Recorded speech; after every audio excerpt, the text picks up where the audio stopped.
Assalamualaikum warahmatullahi wabarakatuh. Baik, pada pertemuan kali ini kita akan melanjutkan materi kita. Sebelumnya kita telah belajar mengenai jaringan saraf tiruan. Di antaranya ada half rule, perseptron, heteroasosiatif, dan lain sebagainya.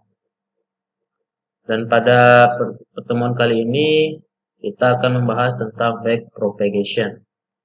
Itu salah satu dari jaringan saraf tiruan, di mana metodenya itu menggunakan penurun gradien untuk meminimalkan kuadrat error keluaran. Jadi sebelumnya kita sudah belajar mengenai jaringan saraf tiruan itu mengenai arsitektur jaringan saraf tiruan yang terdiri dari input, hidden layer, dan output. Kemudian ada yang namanya fungsi aktivasi. Nah, untuk backpropagation itu fungsi aktivasinya itu berdasarkan penurunan dari gradien. Di mana fungsi aktivasi yang digunakan biasanya adalah sigmoid. Kemudian pada jaringan saraf tiruan menggunakan backpropagation itu terdiri dari 3 tahap yang harus dilakukan dalam pelatihan jaringan. Pertama yaitu tahap perambatan maju, forward propagation. Jadi nanti,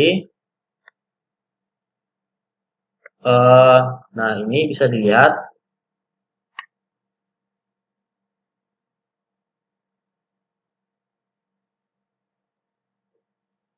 Nah, jadi di sebelah kiri ini merupakan input, kemudian di sini ada output. Ini hidden layer. Kemudian di sini ada output. Antara input dan hidden layer ini terdapat yang namanya bobot. Bobot yang pertama, kemudian nanti ada bobot yang kedua. Untuk tahap pertama ini, tahap perambatan maju, itu kita algoritmanya itu berarti dari input menuju output. Yang dihasilkan nanti adalah nilai output, apakah sama dengan target atau tidak. Ya.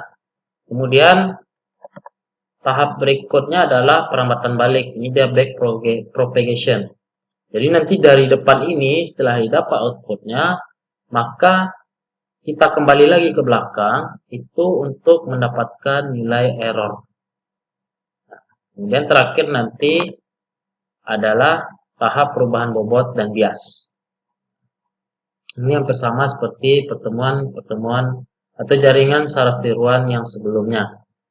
Nah, arsitektur dari jaringan backpropagation ini terdiri dari input layer, hidden layer, kemudian ada output layer seperti gambar berikut ini. Ya, silakan gambarnya ini dicatat atau dihafalkan kira-kira seperti ini. Ini ada input, kemudian di tengah ini ada hidden layer, terakhir ada output. Nah, kalau backpropagation itu biasanya terdiri dari multiple layer, ya, bukan single layer. Nah, di sini nanti terdapat 2 buah bobot. Dimana bobot pertama ini dilambangkan dengan V, ya. Kemudian bobot yang kedua ini dilambangkan dengan W. Kita lanjut. Nah, adapun algoritmanya ini dari backpropagation ini, nah, dari tahap pertama seperti biasa ya, kita melakukan inisialisasi bobot dulu terlebih dahulu. Ya. Ambil nilai random yang cukup kecil. Untuk bobot inisialisasi biasanya nilai yang diambil yaitu yang kecil. Nah, kemudian selama kondisi berhenti bernilai salah, kita kerjakan. Tahap pertama tadi adalah perambatan maju atau forward propagation. Nah, untuk tahap perambatan maju ini atau forward propagation, yang pertama adalah setiap unit input XI. Nah, ini tadi dari belakang ini ya, dari sini tahap input layer. Nah, dari setiap unit input itu dia menerima sinyal dari XI. Lalu sinyal tersebut diteruskan ke semua unit pada lapisan tersembunyi atau hidden layer. Setiap unit tersembunyi atau hidden layer, di mana ZI atau disebut juga dengan ZI, di mana J sama dengan 1, 2, 3 sampai P, menjumlahkan bobot sinyal input dengan persamaan berikut. Ini untuk hidden layer yang pertama, ya, di mana persamaannya adalah Z in J sama dengan V0J ditambah sigma I sampai dengan I mulai dari 1 sampai dengan N, kemudian dikali XI VIJ. Ya. Ini input, ini bobot yang pertama. Ya. Kemudian dan menerapkan fungsi aktivasi untuk menghitung sinyal outputnya. Nah, kemudian inilah fungsi aktivasi dari si backpropagation. Biasanya fungsi aktivasinya ini yang digunakan adalah fungsi aktivasi sigmoid, seperti yang sudah saya jelaskan tadi ya. Bisa saya lingkari di sini ya. Bentar.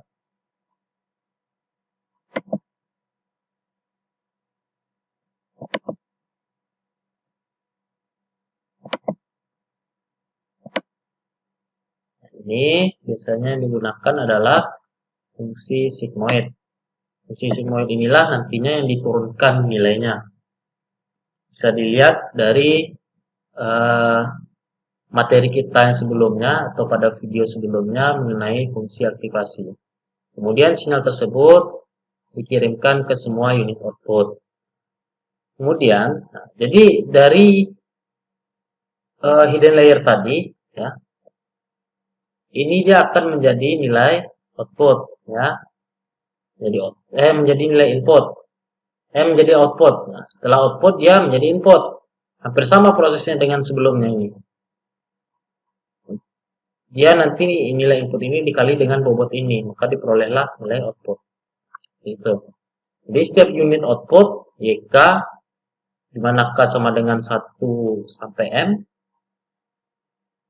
persamaannya adalah Y in K sama dengan W0K, ditambah sigma I sama dengan 1 sampai P, ZI dikali WJK. Ini maka diperolehlah outputnya nanti. Kemudian dari situ diterapkan juga fungsi aktivasinya, di mana fungsi aktivasinya adalah berarti YK sama dengan F Y in K. Output ini menjadi fungsi aktivasi. Nah, setelah kita dapat nilai output, maka tahap selanjutnya adalah tahap perambatan balik atau backpropagation. Di mana tahap ini kita mulai menghitung error. Ya. Nah, di mana untuk menghitung error itu, ini dia persamaannya, sigma K sama dengan target dikurang output.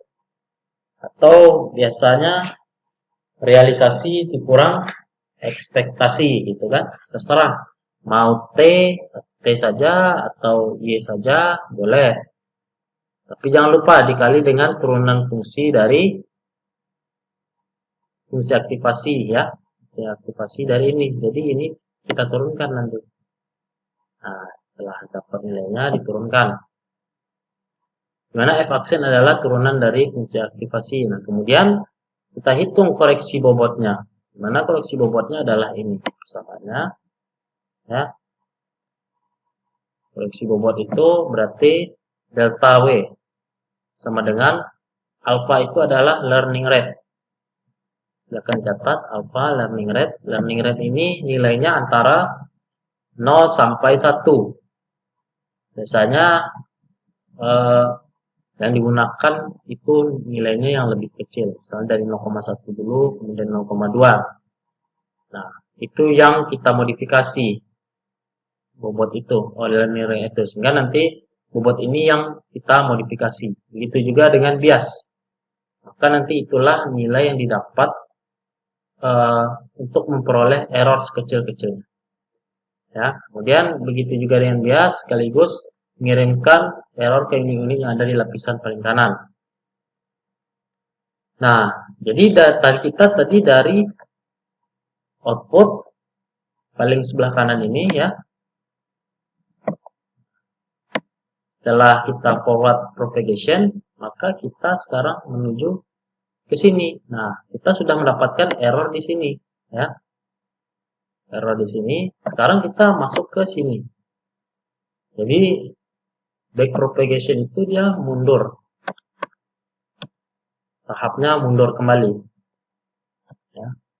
Nah, untuk setiap unit tersembunyi, ZJ di mana J 1 sampai dengan P. Nah, itu ini nilainya.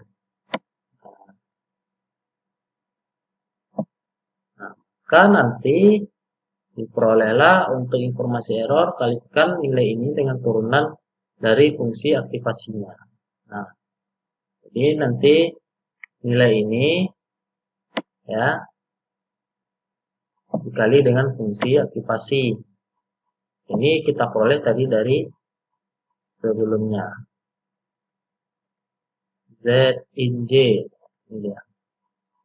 Ya, Z in J. Ini diturunkan dulu fungsi ini. Maka ini untuk hitung koreksi bobot yang kedua, di mana berarti bobotnya adalah delta V, ya kan? Bisa dilihat tadi. Nah, ini untuk bobot yang kedua ini ya. Jadi di mana di sini ini ada V0, V01, V0J, V0P.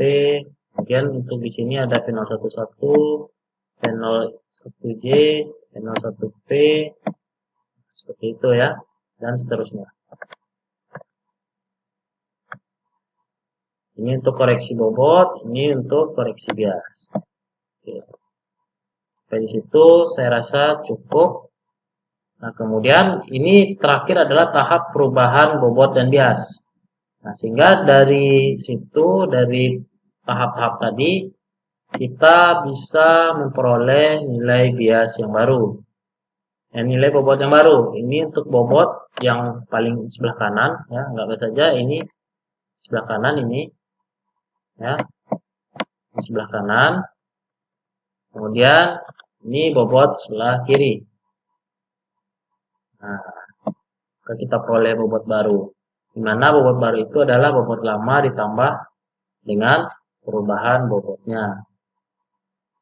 Nah, terakhir nanti adalah setelah kita melakukan iterasi, diperoleh error yang kecil, maka kondisi berhenti. Sampai di situ saya rasa cukup untuk back propagation. Nah, silakan nanti dicobakan latihan-latihannya berdasarkan jurnal yang ada menggunakan MATLAB. Saya rasa cukup untuk pertemuan kali ini. Terima kasih. Assalamualaikum warahmatullahi wabarakatuh.